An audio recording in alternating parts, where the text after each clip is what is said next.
Hey, here's Marcus again. After 3 or 4 months without doing any videos, I'm sorry about that, but yeah, just time flies too fast, and yeah, blame Einstein for that. Um, well, before I start to talk about my cornfields here, I'd like to go back to my soybeans. Last video I was talking about my bad soybeans, how they really looked bad and the yields were really low. And yes, indeed, there was really a bad season for soybeans last year, or this season, last season. I couldn't pay all my inputs, so I have some bills that are behind to be paid for the next season.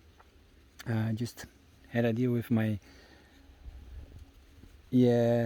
cooperative, and so yeah, that's it's best. But I'd like to talk a little bit more about soybeans because this issue, this kind of anomaly or disease that is affecting the soybeans in my regions, and or maybe almost all the Mato Grosso, and it's something pretty new, something like that's showing up like the last 3 seasons, and it's not that bad that actually the average yields of the state will be lower, or yeah, that maybe because that have already heard that the Mato Grosso just set a new record, what was about yields and production, total production over 40, I believe it was 44 million tons that were being harvested this year, and yields are never so high that this year are the highest in the record, like over 3,600 kilos, 3,700 kilos per hectare. It was really a huge, how to say, you harvest this year. It was really huge. So about this kind of disease, what could be and what you can do to avoid them. So far, what the researchers are find out, or are actually, how can you say, believing that it's just new varieties that have high potential yield. They actually too weak when it comes about fighting disease or pests in general. So they are really sensitive. So because they didn't find anything new when it comes about disease or a fungus that are in the soil or in the plants, this kind of fungus, they have been out there, and so, but in the past you didn't see anything like that. But nowadays you're seeing, or having some issues with that. So varieties, and the worst thing that happened, my bad luck, was that the three worst varieties that are on the market, I planted these varieties. So I had really bad luck, because two of these varieties are really bad, really have the worst results, and in the region. So there are many test fields, 3 test fields in the region, where the researchers are like following the development of this disease. And the varieties, I planted 3, and 2 of them are the worst. So I had really a bad luck. Hopefully next season, the varieties that I choose, I've heard about that they are better, and I hope so. But who knows? There's nothing certain so far. One of them varieties has not so high potential yield, and yeah, but just play safe, and I can pay the costs, and it will be really better. And yeah, talking about costs, last season the costs were something about $1,200 per hectare, and this year is something like 800. It's cheaper, but soybeans actually lose a lot of in this value. So I lost some. You lost something 30% of the price over here. No, last year was something And let me show here. I have some papers here this time, but even though, yes. Wait a minute. Yes, it was something about soybeans cost something about $500, and nowadays they are $270. So yes, something about 30% lower the prices. So it's, even though the inputs are really expensive when you change soybeans and inputs, so they're not cheap at all. Yeah. And so yeah, the same happened with corn. I had last year. This corn costed me something about $800.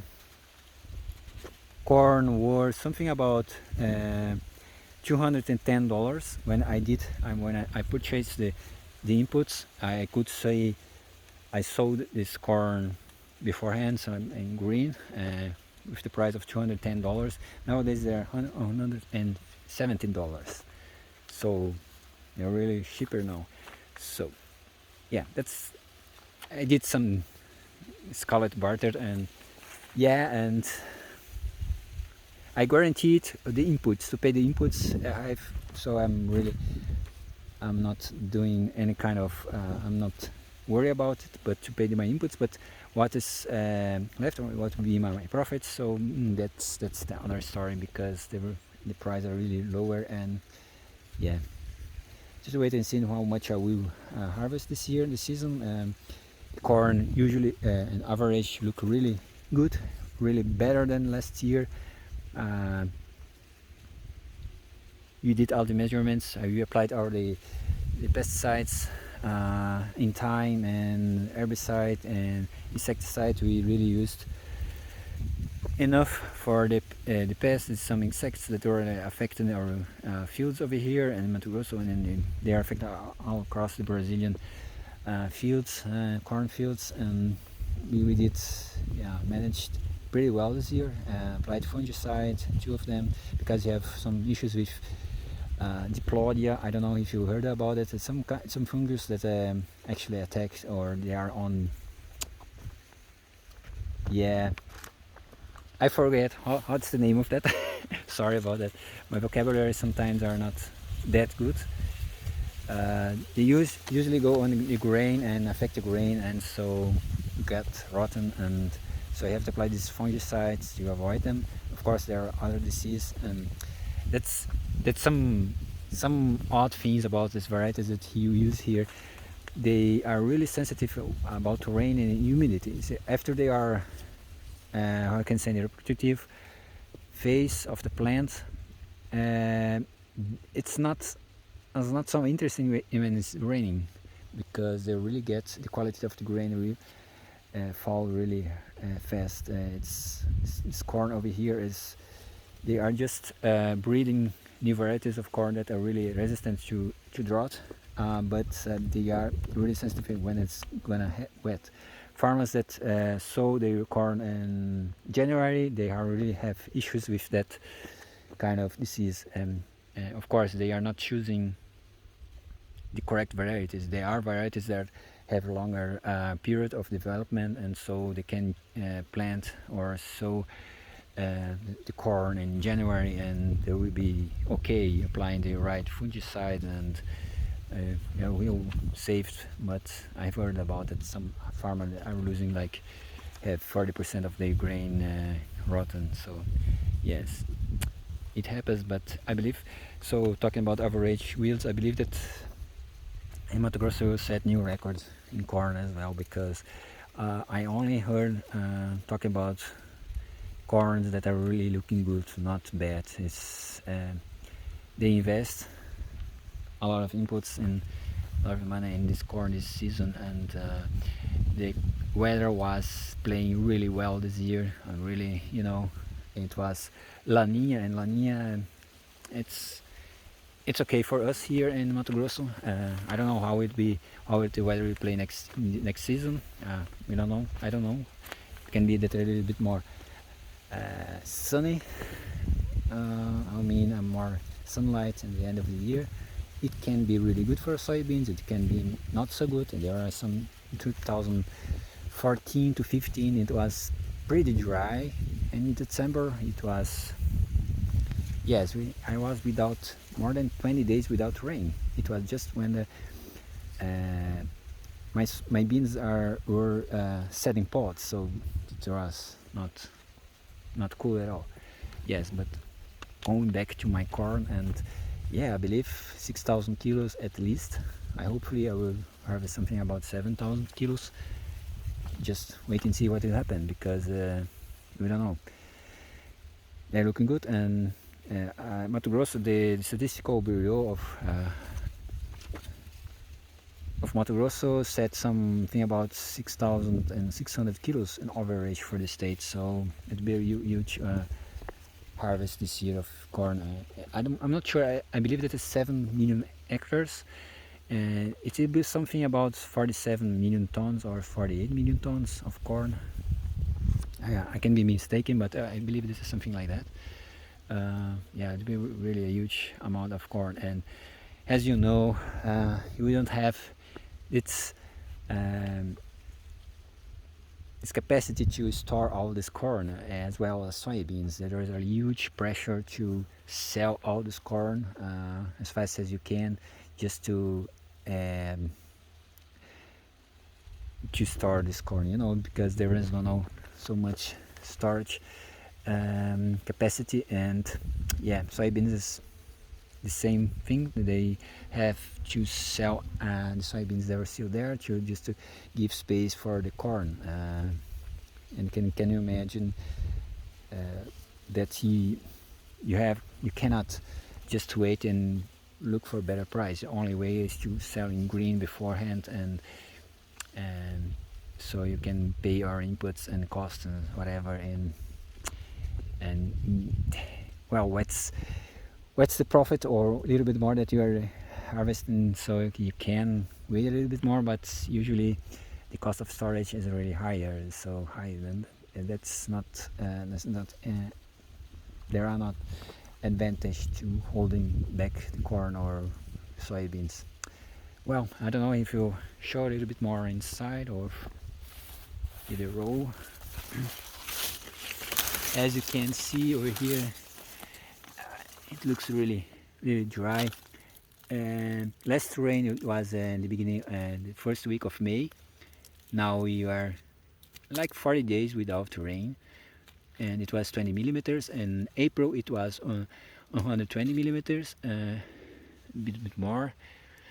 And yes, as I say, I finished my sowing my corn on week earlier, and it rained, I would say, the same than last year. So I hopefully it will reflect in my use as well to be better. And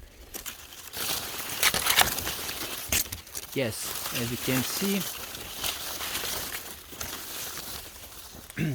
even the grasses here are not looking so well, even already getting weaker here, because it's really